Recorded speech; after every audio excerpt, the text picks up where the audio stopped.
الحمد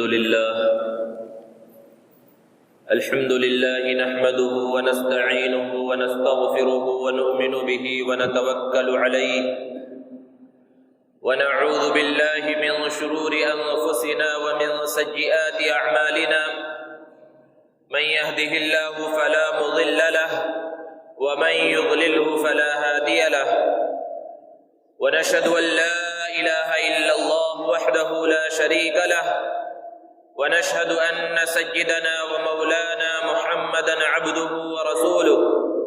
صلى الله تعالى عليه وعلى آله وأصحابه وبارك وسلم تسليما كثيرا أما بعد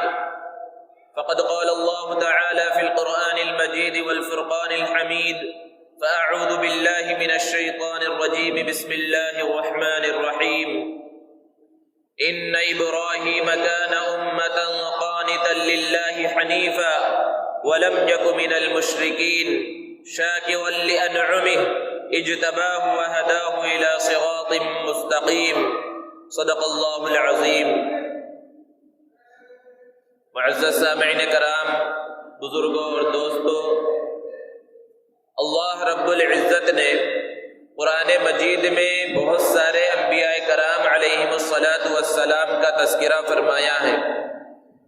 مختلف مقامات پر مختلف انداز میں، مختلف اسلوب میں، مختلف پیرائے میں انبیاء کرام علیہم الصلاۃ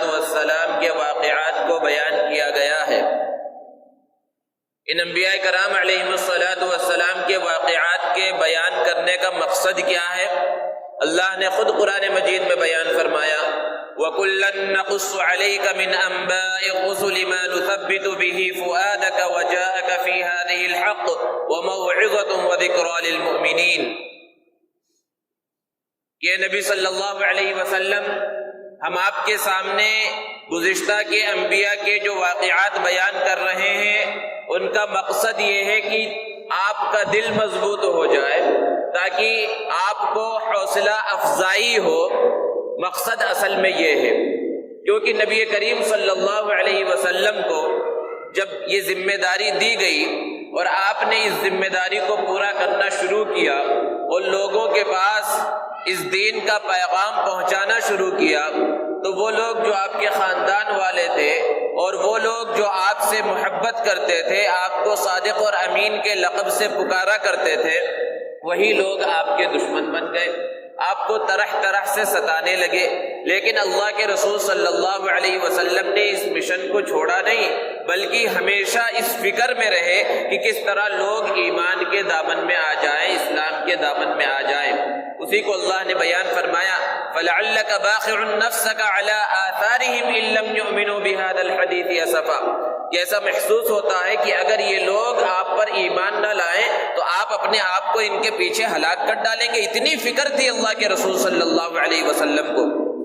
اسی لیے اللہ رب العزت نے گزشتہ کے انبیاء کے واقعات کو بیان فرمایا تاکہ اللہ کے رسول صلی اللہ علیہ وسلم کا دل مضبوط ہو جائے اور آپ کو سکون مل جائے کہ جتنے بھی انبیاء کرام علیہم الصلاۃ گزرے، ان کو ان مراحل کا سامنا کرنا پڑا۔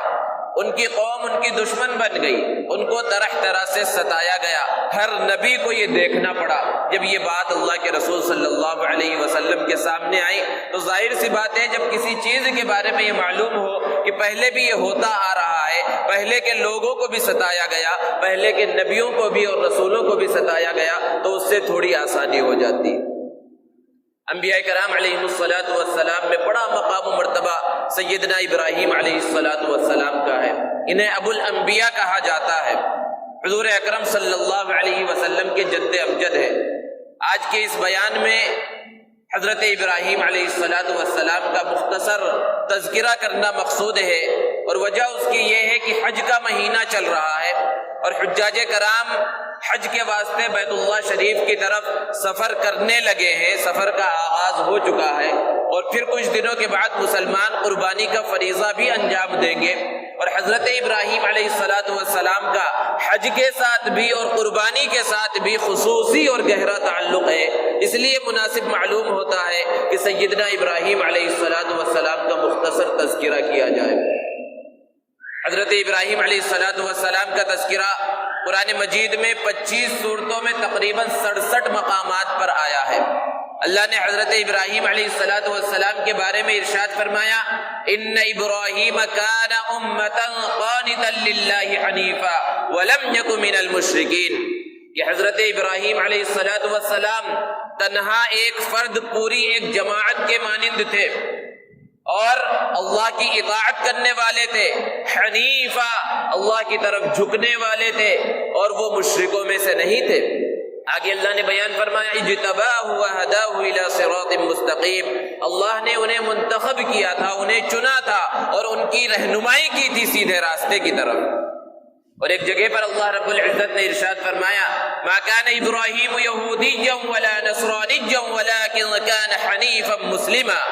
کہ حضرت ابراہیم علیہ السلام یہودی نہیں تھے، وہ عیسائی نہیں تھے، وہ سچے پکے مسلمان تھے، اللہ کی طرف جھکنے والے تھے۔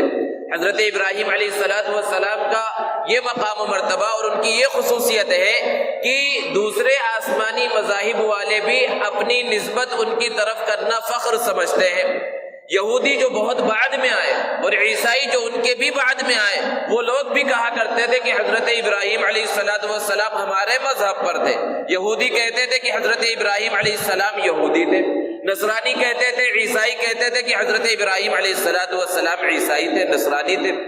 اللہ نے ان کی اس بات کی تردید فرمائی اور ارشاد فرمایا کہ ما کان ابراہیم یہودیا ولا نصرانیا، کہ حضرت ابراہیم علیہ السلام یہودی بھی نہیں تھے، وہ نصرانی بھی نہیں تھے، کیونکہ یہ عقل میں آنے والی بات نہیں ہے کہ حضرت ابراہیم تو پہلے آ چکے ہیں اور یہودیت اور نصرانیت بعد میں آئی ہے، تو یہ مذہب ان کا کیسے ہو سکتا ہے؟ وَلَمْ يَكُ مِنَ الْمُشْرِكِينَ، اور وہ مشرکوں میں سے بھی نہیں تھے۔ اسی طرح اللہ رب العزت نے حضرت ابراہیم علیہ السلام کے بارے میں ارشاد فرمایا، وَاذْكُرْ فِي الْكِتَابِ إِبْرَاهِيمَ إِنَّهُ كَانَ صِدِّيقًا نَبِيًّا، کہ قرآن مجید میں حضرت ابراہیم علیہ السلام کا تذکرہ کیجئے، بے شک وہ سچے نبی تھے۔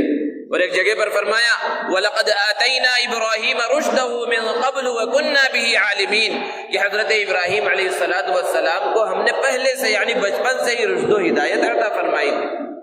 اور حضرت ابراہیم کے بارے میں اللہ نے ارشاد فرمایا، ان ابراہیم لحلیم اواہ منیب،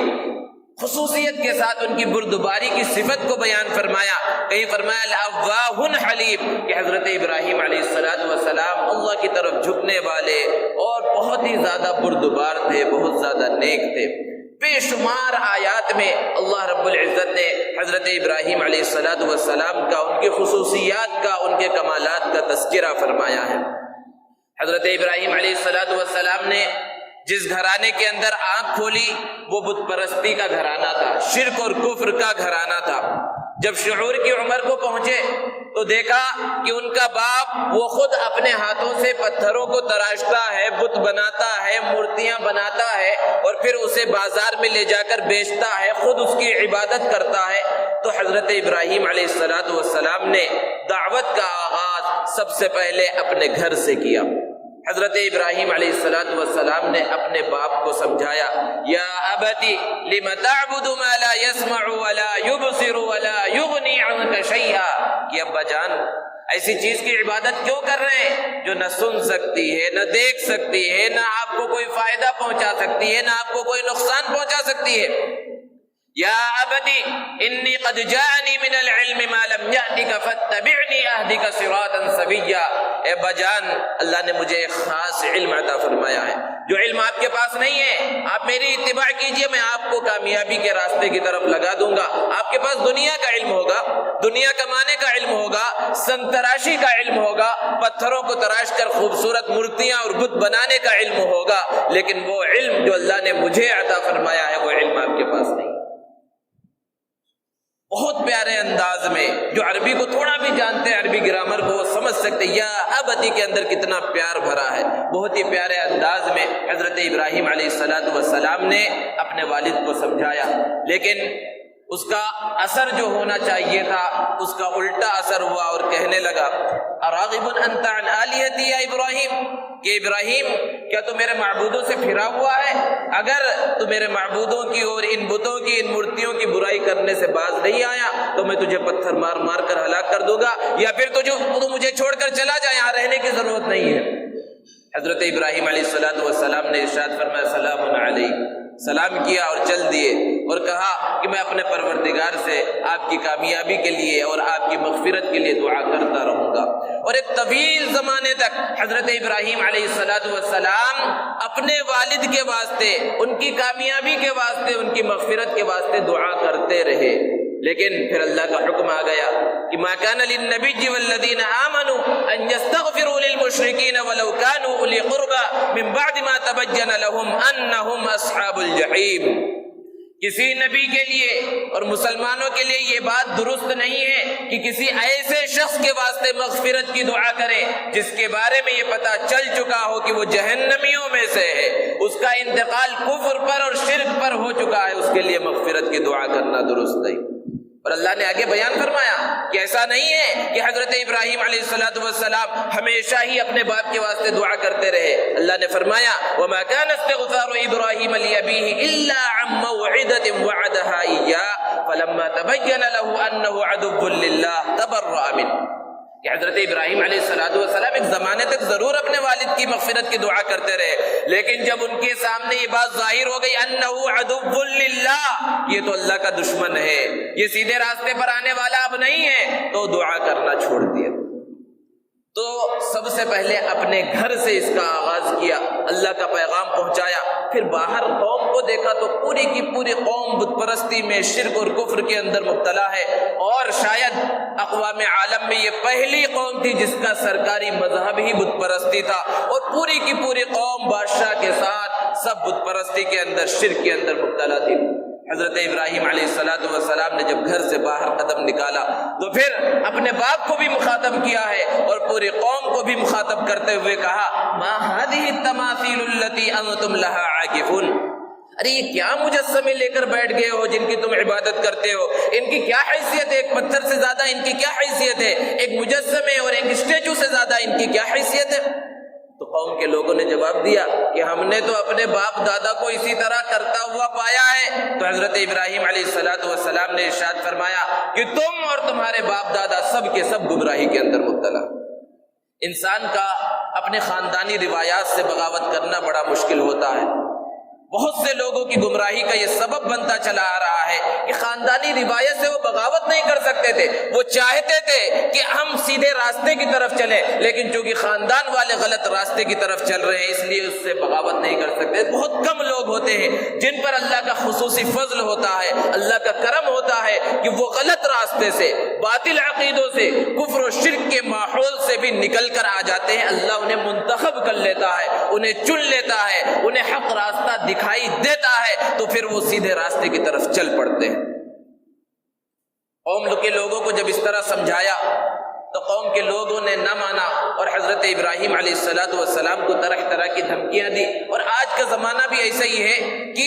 خاندانوں کے اندر، مسلمانوں کے خاندانوں میں جو غلط رسم و رواج جو اسلام سے متصادم ہے، اسلام کے بالکل مقابل ہے، اور ایسی غلط چیزیں رائج ہیں جو اللہ کے رسول صلی اللہ علیہ وسلم کی سنت کی مخالفت میں ہے، اور انہیں کہا جاتا ہے کہ یہ کام مت انجام دو، یہ اللہ کے رسول صلی اللہ علیہ وسلم کا طریقہ نہیں ہے، شادی بیاہ کے اندر یہ رسمیں اسلامی رسم رسوم میں سے نہیں ہے۔ تو پھر یہی کہتے ہیں بھائی ارے باپ دادا سے چلا ہوا رہا، ہمارا خاندانی سلسلہ ہے۔ یہ بالکل وہی بات ہے جو حضرت ابراہیم علیہ السلام کی قوم نے کہا تھا، خاندانی روایت کی کوئی حیثیت نہیں ہے، باپ دادا یہ کام کر رہے تھے اس کی کوئی حیثیت نہیں ہے۔ ہاں اگر وہ نبی کے طریقے کے مطابق ہے، اسلام نے اس کو صحیح قرار دیا ہے، تو باپ دادا کا وہ طریقہ صحیح ہوگا، ورنہ تو وہ جوتے کی نوک کے اوپر رکھنے کے لائق ہے۔ باپ دادا کا طریقہ اور خاندانی روایات کی اسلام کے اندر کوئی حیثیت نہیں ہے۔ طریقہ چلے گا تو صرف اللہ کا، طریقہ چلے گا تو صرف رسول اللہ صلی اللہ علیہ وسلم کا۔ یہی اسلام کی بنیاد ہے، یہی اسلام کی حقیقت ہے۔ تو بہرحال حضرت ابراہیم علیہ السلام نے ہر طرح سے مختلف انداز میں، مختلف اسلوب میں اپنے قوم کو سمجھایا، لیکن قوم کے لوگوں نے نہ مانا۔ تو ایک دن چلتے چلتے کچھ لوگوں کے سامنے حضرت ابراہیم علیہ السلام کی زبان سے یہ الفاظ نکلے تاللہ لاکیدن اصنامکم بعد ان تولوا مدبرین، تمہارے بتوں کو میں دیکھ لوں گا۔ آج کی زبان کے اعتبار سے کہا جائے ان بتوں کو میں دیکھ لوں گا، ان کے ساتھ ایک چال چلوں گا۔ پھر قریب کے زمانے میں ہی ان کا ایک قومی تہوار آ گیا، ایک میلہ آ گیا، جس میں وہ اپنے علاقے کو چھوڑ کر کسی دوسرے میدان میں علاقے کے باہر جمع ہوتے تھے، اور وہاں جو میلے کے اندر ہوتا ہے خرافات، وہ سب خرافات ہوتی تھی۔ حضرت ابراہیم علیہ السلام کو بھی قوم کے لوگوں نے کہا آپ بھی اس کے اندر شرکت کیجیے، آپ بھی چلیے۔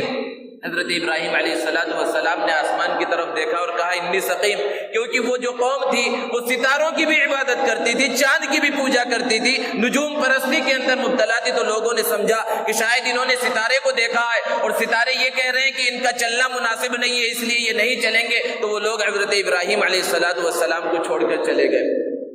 حضرت ابراہیم علیہ السلام کے سمجھانے کے انداز کو اللہ نے قرآن مجید میں ایک جگہ پر اور بیان کیا، اپنے قوم کو سمجھانے کے واسطے، کہ ایک مرتبہ ستارے کو دیکھا تو فرض کیا کہ کیا یہ میرا رب ہو سکتا ہے؟ مفسرین نے بیان کیا کہ اپنے قوم کے لوگوں کے سامنے کہا کہ یہ میرا رب ہے، کیونکہ یہ بڑا چمکدار ہے، آسمان پر نظر آ رہا ہے۔ مقصد یہ نہیں تھا، نبی جو ہوتا ہے نبوت ملنے سے پہلے بھی گناہوں سے پاک صاف ہوتا ہے، شرک اور بت پرستی میں کبھی مبتلا نہیں ہو سکتا۔ نبی ستارے کو ہو، چاند کو ہو، سورج کو ہو اپنا معبود قرار نہیں دے سکتا۔ مفسرین نے بیان کیا کہ قرآن کا جو یہ انداز ہے، یہ اسلوب ہے کہ حضرت ابراہیم علیہ السلام نے جب ستارے کو دیکھا تو کہا یہ میرا رب ہے، یہ فرض کیا کہ کیا اس کا یہ رب ہو سکتا ہے، یا قوم کے لوگوں کو سمجھانے کے واسطے کہا کہ دیکھو یہ میرا رب ہے۔ پھر جب اس کے بعد چاند نمودار ہوا اور چاند کی روشنی میں ستارے جو جھلملا رہے تھے، جو خوبصورت نظر آ رہے تھے، ان کی روشنی ماند پڑ گئی اور چاند آب و تاب کے ساتھ آسمان پر نظر آنے لگا، تو کہا ہذا ربی، یہ میرا رب ہے کیونکہ یہ بڑا ہے۔ لیکن جب صبح نمودار ہوئی اور پھر سورج پوری آب و تاب کے ساتھ آسمان پر نظر آنے لگا تو چاند بھی غائب ہو گیا، اس کی روشنی بھی غائب ہو گئی۔ تو حضرت ابراہیم علیہ السلام نے کہا یہ میرا رب ہے کیونکہ یہ سب سے بڑا ہے۔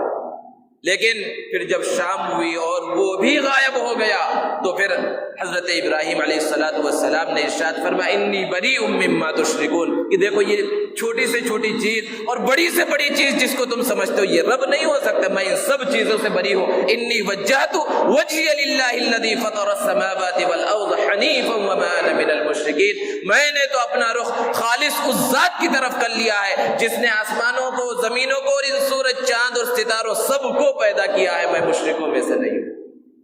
تو حضرت ابراہیم علیہ السلام نے اپنے قوم کو سمجھایا کہ نجوم پرستی کی اور ستاروں کی پوجا کرنے کی کوئی حیثیت نہیں ہے۔ تو بہرحال قوم کے لوگ جب چلے گئے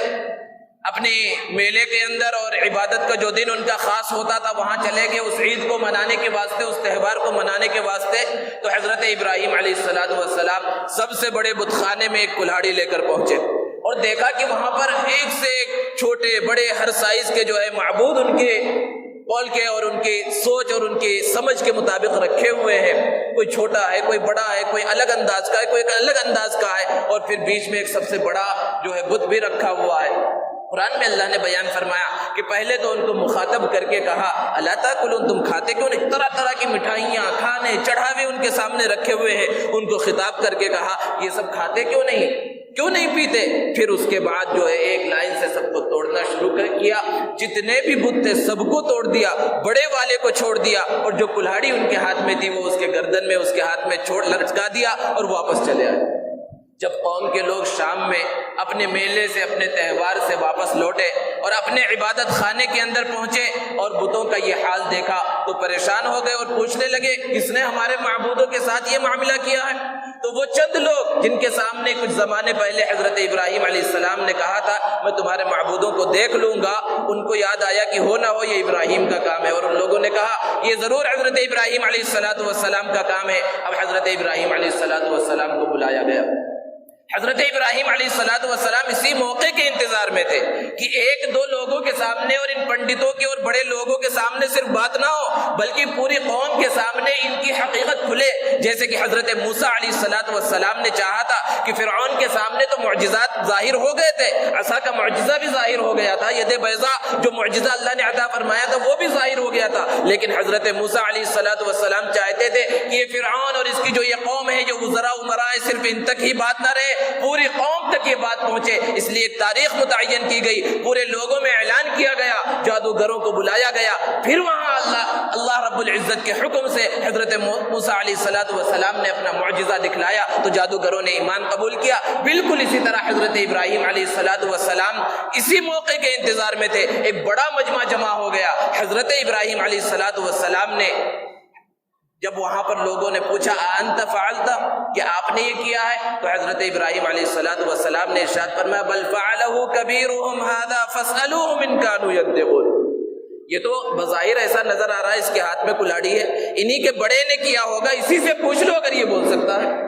اللہ رب العزت نے بیان فرمایا کہ اس وقت سب کے سر نیچے جھک گئے، اور خود انہیں اس بات کا اظہار اور اس بات کا احساس ہوا کہ ہم کتنے گئے گزرے ہیں کہ جو چیز بول نہیں سکتی، اپنے ساتھیوں کو بچا نہیں سکتی، ہم ان کی عبادت کر رہے ہیں، لیکن جن کے دلوں کے اوپر زنگ لگ چکا ہو، پردہ پڑ چکا ہو، وہ کبھی حق کی طرف لوٹتے نہیں۔ پھر اس کے بعد انہوں نے سر اٹھایا اور کہا کہ اے ابراہیم تم اچھی طرح سے جانتے ہو کہ یہ بول نہیں سکتے۔ تو ایسے موقع پر حضرت ابراہیم علیہ السلام نے ارشاد فرمایا پھر کیوں ایسی چیزوں کی تم عبادت کرتے ہو جو نہ بول سکتے ہیں، نہ سن سکتے ہیں، نہ نفع پہنچا سکتے ہیں، نہ نقصان پہنچا سکتے ہیں۔ باطل قوموں کا ہمیشہ سے یہ طریقہ، یہ شیوہ رہا ہے کہ وہ دلائل سے، بات چیت سے، بحث و مباحثے سے، مذاکرے سے نہیں جیت سکتے تو وہ طاقت کے استعمال پر اتر آتے ہیں۔ وہاں پر بھی ایسے ہی ہوا، لوگوں نے کہا حرقوہ وانصروا آلہتکم، کہ اب ایک ہی صورت بچی ہے، حضرت ابراہیم کو جلا ڈالو، اپنے معبودوں کی مدد کرو۔ زمانہ الٹا ہو گیا، معاملہ الٹا ہو گیا۔ ہمیشہ تو یہ ہوتا ہے معبود اپنے عبادت کرنے والوں کی، اپنے بندوں کی مدد کرتا ہے، اور یہاں بندے اپنے معبود کی مدد میں لگے ہوئے تھے۔ حضرت ابراہیم علیہ السلام کی شہرت جب پورے علاقے میں بڑھی تو اس زمانے میں جو بادشاہ تھا نمرود کہا جاتا تھا، روایتوں کے اندر 400 سال سے وہ حکومت کر رہا تھا، اور اس کی حکومت پوری دنیا پر تھی۔ علماء نے بیان فرمایا کہ پوری دنیا پر 4 لوگوں نے حکومت کی، جس میں سے 2 مسلمان ہوئے اور 2 کافر ہوئے ہیں۔ بخت نصر اور نمرود یہ 2 کافر ہوئے ہیں جنہوں نے پوری دنیا پر حکومت کی، اور حضرت سلیمان علیہ السلام اور حضرت ذوالقرنین جن کا تذکرہ سورہ کہف کے اندر آیا ہے، یہ مسلمان ہوئے ہیں جنہوں نے پوری دنیا کے اوپر حکومت کی۔ تو نمرود کو جب پتا چلا، اور نمرود ایسا ظالم بادشاہ تھا، ایسا متکبر تھا، جو اپنے آپ کو انا ربکم الاعلی بھی کہتا تھا۔ قوم کے لوگ، وہاں کے لوگ جس طرح مورتیوں کی، بتوں کی پوجا کرتے تھے، اس کی بھی پوجا کرتے تھے، اس کی بھی عبادت کرتے تھے، اسے بھی معبود سمجھتے تھے۔ حضرت ابراہیم علیہ السلام پیش ہوئے نمرود کے سامنے۔ نمرود نے پوچھا آخر تم کس معبود کی طرف بلا رہے ہو؟ معبود تو میں ہوں، کون ہے تمہارا معبود؟ حضرت ابراہیم علیہ السلام نے ارشاد فرمایا ربی الذی یحیی و یمیت، میرا پروردگار اور میرا معبود تو وہ ہے جو زندگی عطا کرتا ہے اور موت عطا کرتا ہے۔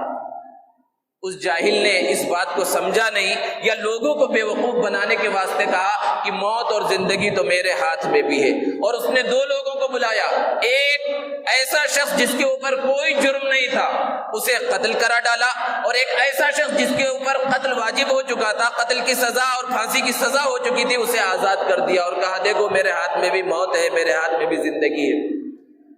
ایک سیدھا سادہ آدمی جو بہت زیادہ عقل و سمجھ نہیں رکھتا، وہ بھی سمجھ سکتا تھا کہ یہ لوگوں کو گمراہ کرنے کی کوشش کر رہا ہے، اور حضرت ابراہیم علیہ السلام چاہتے تو اسے سمجھاتے کہ بھئی موت کا یہ مطلب ہوتا ہے، زندگی کا یہ مطلب ہوتا ہے، لیکن ان چکروں کے اندر نہیں پڑے۔ حضرت ابراہیم علیہ السلام نے اور ایک آسان سی دلیل دی کہ میرا رب تو وہ ہے جو اس سورج کو مشرق سے نکالتا ہے اور مغرب میں لے جا کر ڈبا دیتا ہے۔ اگر تو اپنے آپ کو رب سمجھتا ہے، معبود سمجھتا ہے اور خالق اور مالک سمجھتا ہے تو اس سورج کو تو یہاں سے نکال، مغرب سے نکال اور مشرق میں لے جا کر ڈبا۔ اللہ نے بیان فرمایا فَبُهِتَ الَّذِي كَفَرَ، وہ کافر مبہوت رہ گیا، کوئی جواب نہ بن پڑا، کیونکہ کوئی جواب ہو ہی نہیں سکتا ہے۔ اور حضرت ابراہیم علیہ السلام کی حقانیت واضح ہو گئی، ظاہر ہو گئی، لیکن وہ جو فیصلہ ہو چکا تھا جلانے کا، اس کا اعلان ہوا اب سرکاری طور پر، اور ایک بہت بڑے میدان کا انتخاب کیا گیا، جس کے اندر حکم ہوا قوم کے لوگوں کو کہ سب لوگ اپنی بساط کے مطابق لکڑیاں لا کر یہاں پر اس آگ کے اندر ڈالیں، اور کئی دنوں تک وہاں لکڑیاں جمع کی گئی اور اس آگ کو جلایا گیا، اور لوگ منتیں ماننے لگے کہ اگر میرا فلاں کام ہو گیا تو میں اس میں اتنی لکڑی لے جا کر ڈالوں گا، اس کو عبادت اور ثواب کا کام سمجھنے لگے، اور سب لوگوں نے جس سے جتنا ہو سکتا تھا اس آگ کو بڑھانے میں، اس آگ کے شعلوں کے اندر تیزی پیدا کرنے کے واسطے اپنا حصہ ادا کیا۔ اور جب اس آگ کے شعلے آسمان سے بات کرنے لگے تو پھر حضرت ابراہیم علیہ السلام کو ایک چیز میں جسے منجنیق کہا جاتا ہے، جسے جنگوں کے اندر استعمال کیا جاتا ہے اور بڑے بڑے پتھر ایک جگہ سے اٹھا کر دوسری جگہ پھینکے جاتے ہیں، اس میں بٹھا کر حضرت ابراہیم علیہ السلام کو اس آگ کے اندر ڈال دیا گیا۔ حضرت ابراہیم علیہ السلام آگ کے درمیان میں گرے۔ کئی فرشتے، بارش کا فرشتہ اور دوسرے فرشتے حضرت ابراہیم علیہ السلام کے پاس آ گئے اور پوچھا کیا حکم ہے؟ جو آپ حکم دے، ابھی تیز بارش ہو رہی ہے، آگ بجھ جائے۔ لیکن حضرت ابراہیم علیہ السلام نے کہا نہیں، میرا پروردگار میری حفاظت کرے گا۔ اور اللہ رب العزت نے براہ راست اس آگ کو حکم دیا، یا نار کونی بردا وسلاما علی ابراہیم، یہ آگ حضرت ابراہیم علیہ السلام پر ٹھنڈی اور سلامتی والی ہو جا۔ اور وہ بالکل حضرت ابراہیم علیہ السلام کے واسطے گل گلزار بن گئی۔ اور روایتوں کے اندر ہے کہ 40 دن تک حضرت ابراہیم علیہ السلام اس کے اندر رہے۔ وہ فرماتے تھے کہ جتنا سکون، جتنا آرام مجھے اس آگ کے اندر ملا، اتنا سکون مجھے باہر نہیں ملا۔ بہرحال حضرت ابراہیم علیہ السلام جب اس آگ سے باہر نکلے تو اس وقت تک قوم کے لوگوں نے چونکہ آپ کی بات کو قبول نہیں کیا تھا، اور انبیاء کی ایک سنت رہی ہے ہجرت کی، نبی صلی اللہ علیہ وسلم نے بھی ایک جگہ سے دوسری جگہ کی طرف ہجرت فرمائی، حضرت ابراہیم علیہ السلام نے بھی اب ہجرت کی۔ ایک طویل زمانہ گزر چکا ہے، لیکن آپ کی اہلیہ محترمہ حضرت سارہ اور آپ کے بھتیجے حضرت لوط کے علاوہ کوئی مسلمان نہیں ہے۔ ان دونوں کو لے کر حضرت ابراہیم علیہ السلام روانہ ہوئے، فلسطین پہنچے ہیں، پھر مصر پہنچے ہیں۔ حضرت لوط علیہ السلام کو بعد میں اللہ رب العزت نے نبوت بھی عطا فرمائی۔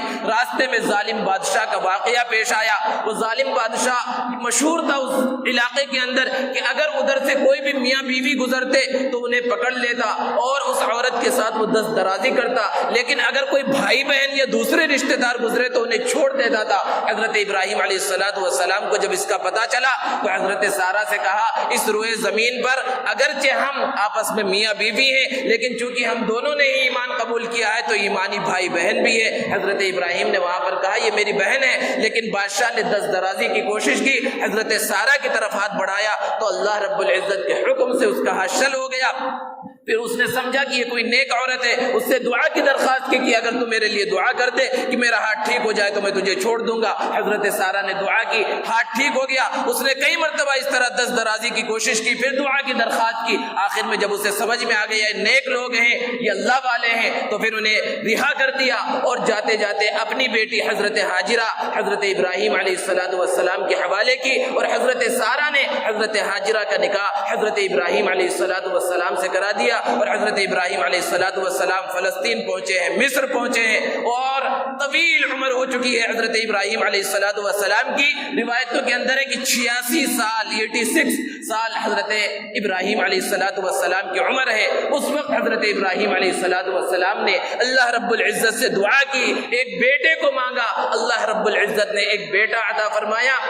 جس کا نام حضرت اسماعیل علیہ السلام ہے، اور جن کے صلب سے ہمارے اور آپ کے آقا محمد عربی صلی اللہ علیہ وسلم کی ولادت بسعادت ہوئی۔ حضرت اسماعیل علیہ السلام کی جب ولادت ہوئی تو اور ایک حکم آیا کہ ماں اور بیٹے کو دونوں کو ایک بے آب و گیاہ وادی کے اندر چھوڑ دو، جس کا اس زمانے میں اس زمانے کے لوگوں کی زبانوں پر کوئی نام بھی نہیں تھا۔ حضرت ابراہیم علیہ السلام اپنے دودھ پیتے ہوئے بیٹے حضرت اسماعیل اور ان کی والدہ حضرت ہاجرہ کو اس علاقے میں جہاں آج کعبۃ اللہ موجود ہے، کعبۃ اللہ پہلے سے بنا ہوا تھا لیکن اس کا نام و نشان مٹ گیا تھا، اس جگہ پر حضرت ابراہیم نے حضرت ہاجرہ اور اپنے بیٹے کو چھوڑ دیا اور واپس جانے لگے۔ تو حضرت ہاجرہ نے پوچھا کہ کس کے سہارے ہمیں چھوڑ کر جا رہے ہیں؟ تو اس وقت حضرت ابراہیم علیہ السلام خاموش رہے۔ تو خود حضرت ہاجرہ نے پوچھا کہ کیا یہ اللہ کا حکم ہے؟ تو سر کے اشارے سے کہا۔ تو حضرت ہاجرہ نے کہا اذن لا یضیعنا، کہ اگر اللہ نے حکم دیا ہے تو اللہ ہمیں ضائع نہیں کرے گا، اور حضرت ابراہیم علیہ السلام چلے گئے۔ تھوڑا سا توشہ اور تھوڑا سا پانی تھا، کتنے دن چلتا؟ پانی ختم ہو گیا، توشہ ختم ہو گیا۔ اب پھر حضرت ہاجرہ، پہاڑیاں ہیں تو صفا اور مروہ جن کے بارے میں اللہ نے بیان فرمایا ان الصفا والمروہ من شعائر اللہ، یہ اللہ کی نشانیوں میں سے، پانی تلاش کرنے کے واسطے کبھی صفا پر چڑھ رہی ہے، کبھی مروہ کے اوپر چڑھ رہی ہے، درمیان میں تیزی سے چکر لگا رہی ہے، اور پھر وہیں سے دیکھتی ہے حضرت اسماعیل علیہ الصلوۃ والسلام کی ایڑیوں کے پاس سے پانی نکلتا ہے جو زمزم کے نام سے مشہور ہوا، اور 4,500 سال پہلے وہ پانی کا چشمہ پھوٹا تھا، وہ کنواں ظاہر ہوا تھا، اور آج تک دنیا اس سے استفادہ کر رہی ہے، اس پانی سے فائدہ حاصل کر رہی ہے۔ وہ زمزم کا پانی جو دنیا کے پانیوں میں سے اور آخرت اور جنت کے پانیوں میں سے بھی روایتوں کے اندر سب سے زیادہ قیمتی پانی ہے، وہ حضرت اسماعیل علیہ السلام کے قدموں سے نکلا، اور پھر اس کے بعد وہاں پر ایک قبیلہ جرہم آ کر آباد ہوا، پھر حضرت اسماعیل علیہ السلام وہیں پر بڑے ہوئے، اور جب شعور کی عمر کو، جوانی کی عمر کو پہنچے تو ایک بہت بڑا حکم حضرت ابراہیم علیہ السلام کو ہوا کہ اپنے اس بیٹے کو اللہ کے راہ میں قربان کر دو۔ وہ عظیم قربانی تھی جو ذی الحجہ کے مہینے میں اس کے یادگار میں مسلمان کرتے ہیں، انشاءاللہ اس کو آئندہ بیان کیا جائے گا اگلے جمعوں کے اندر۔ وہیں پر پھر اور ایک بڑا حکم جو حضرت ابراہیم علیہ السلام کو ملا ہے وہ تعمیر بیت اللہ کا ہے، اور حضرت ابراہیم علیہ السلام نے اللہ کے حکم سے اپنے بیٹے حضرت اسماعیل علیہ السلام کی مدد سے بیت اللہ شریف کو تعمیر کرنا شروع کیا، اور خود اپنے ہاتھوں سے اینٹیں لگا رہے ہیں۔ جنت کا ایک پتھر وہاں پر عطا کیا گیا جسے مقام ابراہیم کہا جاتا ہے، اس پر کھڑے ہو کر حضرت ابراہیم علیہ السلام نے بیت اللہ کی تعمیر کی۔ وہ عجیب پتھر تھا، وہاں پر جس طرح کی اونچی عمارت ہو جائے تو آج کے زمانے میں لکڑیاں اور بمبو باندھے جاتے ہیں تاکہ اوپر تک مستری کے اور مزدور کے ہاتھ پہنچ سکے، لیکن وہ ایسا پتھر تھا جہاں ضرورت ہوتی وہاں چلتا، اتنا اونچا ہو جاتا۔ اس پر حضرت ابراہیم علیہ السلام کے قدموں کے نشان آج بھی موجود ہیں۔ آج سے چند سالوں پہلے تک پیر میں جو جیسے کہ ہاتھوں میں یہ نشانات ہوتے ہیں جسے ہاتھ کی لکیریں کہا جاتا ہے، اسی طرح پیروں کے بھی نشانات ہوتے ہیں، پیروں کی لکیریں۔ اس پتھر کے اندر حضرت ابراہیم علیہ السلام کے صرف قدموں کے ہی نشان نہیں بلکہ آپ کے قدموں کی لکیروں تک کے نشان تھے، لیکن جب تک اس کو بند نہیں کیا گیا تھا کھلے میں وہ پتھر رکھا ہوا تھا، لوگ اس میں آب زمزم ڈالتے تھے اور اس طرح برکت کے واسطے جو ہے پیا کرتے تھے، تو ہاتھ لگ لگ کر وہ پتھر، وہ جو لکیر ہے اس کے نشان تو مٹ گئے، لیکن قدموں کی نشان اب بھی موجود ہے، وہاں جانے والوں نے اس کو دیکھا ہے۔ اللہ رب العزت سے دعا ہے اللہ رب العزت ہمیں انبیاء کرام علیہ السلام کے نقش قدم پر چلنے کی توفیق عطا فرمائے، حضور اکرم صلی اللہ علیہ وسلم کی سنتوں پر عمل کرنے کی توفیق عطا فرمائے، اور حج مبرور کی توفیق عطا فرمائے۔ وآخر دعوانا